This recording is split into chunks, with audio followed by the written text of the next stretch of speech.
Ecclesiastes chapter 7, Wisdom for a Fallen and Uncertain Life.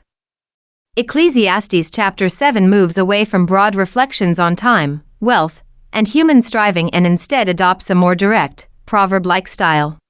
It offers practical wisdom about character, suffering, correction, and the limits of human understanding.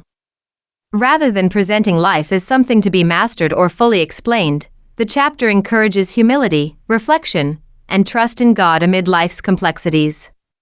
The chapter begins with a series of surprising comparisons that challenge common assumptions about what is better in life. A good reputation is said to be more valuable than luxury or temporary pleasure, and reflection on death is presented as more beneficial than celebration at birth. Mourning is described as more instructive than feasting, and sorrow is said to produce deeper understanding than laughter. These statements are not meant to glorify sadness, but to emphasize that serious moments in life often lead to greater wisdom. Difficult experiences tend to strip away superficial thinking and encourage a clearer view of reality. In contrast, constant pleasure can distract from deeper truths about human existence and purpose. Closely connected to this idea is the value of correction. The writer emphasizes that listening to wise rebuke is more beneficial than receiving empty praise or indulging in shallow entertainment. Honest correction, though uncomfortable, has the power to shape character and guide a person toward wisdom. This requires humility, as pride and impatience often prevent people from receiving instruction. Anger, in particular, is presented as something that hinders clear thinking and leads to poor judgment. The underlying message is that growth in wisdom is closely tied to a willingness to be corrected and taught. The chapter then warns against romanticizing the past. It is unwise to assume that earlier times were inherently better than the present. Each generation faces its own difficulties, and nostalgia can distort reality. Wisdom, therefore, involves engaging faithfully with the present rather than escaping into idealized memories. Life is to be lived responsibly in the current moment, recognizing that each era has its own challenges and opportunities under God's direction. A significant portion of the chapter focuses on the value and limits of wisdom. Wisdom is compared to wealth in that it offers protection and stability, yet it is also shown to be limited. Human beings cannot fully understand or control the circumstances of their lives. What God has determined cannot be altered by human effort or reasoning. Both prosperity and adversity are part of life's reality, and both should be received with awareness that they fall under divine governance.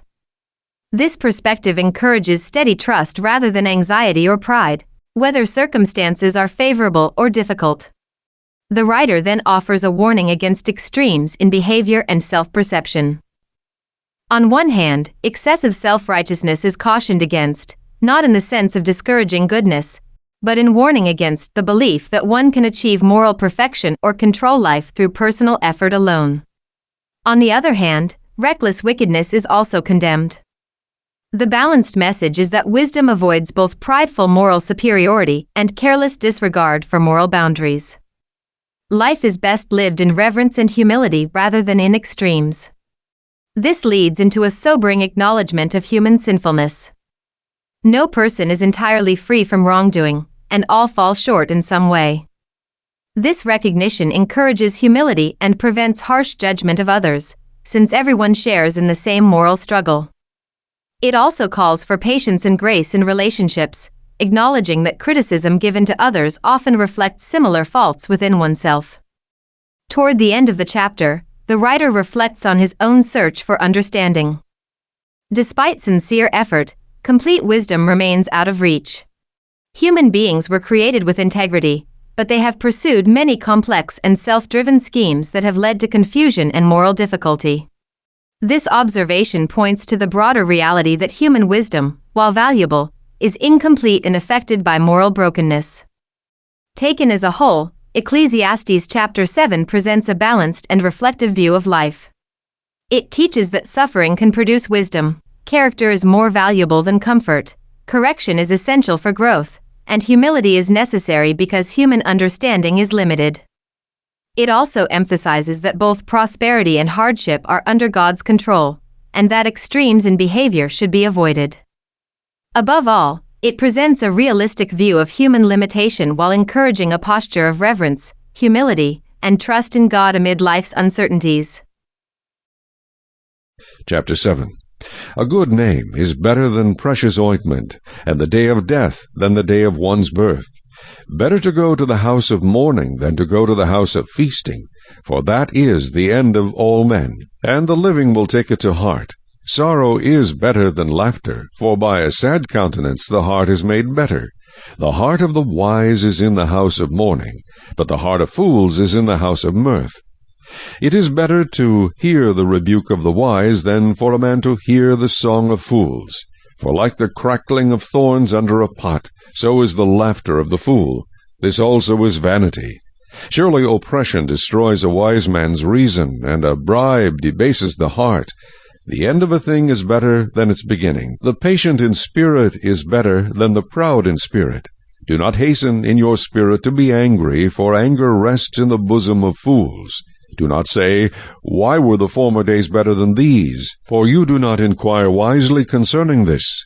Wisdom is good with an inheritance, and profitable to those who see the sun. For wisdom is a defense as money is a defense. But the excellence of knowledge is that wisdom gives life to those who have it. Consider the work of God, for who can make straight what he has made crooked? In the day of prosperity be joyful, but in the day of adversity consider. Surely God has appointed the one as well as the other, so that man can find out nothing that will come after him. I have seen everything in my days of vanity.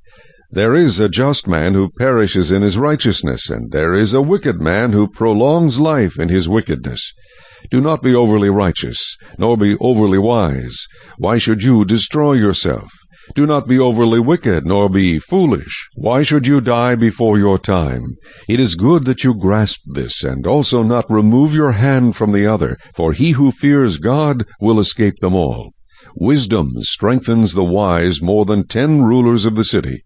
For there is not a just man on earth who does good and does not sin. Also, do not take to heart everything people say, lest you hear your servant cursing you. For many times also your own heart has known that even you have cursed others. All this I have proved by wisdom. I said, I will be wise, but it was far from me. As for that which is far off and exceedingly deep, who can find it out? I applied my heart to know, to search and seek out wisdom and the reason of things, to know the wickedness of folly, even of foolishness and madness. And I find more bitter than death the woman whose heart is snares and nets, whose hands are fetters. He who pleases God shall escape from her, but the sinner shall be trapped by her. Here is what I have found, says the preacher, adding one thing to the other to find out the reason, which my soul still seeks, but I cannot find. One man among 1,000 I have found, but a woman among all these I have not found. Truly, this only I have found, that God made man upright, but they have sought out many schemes.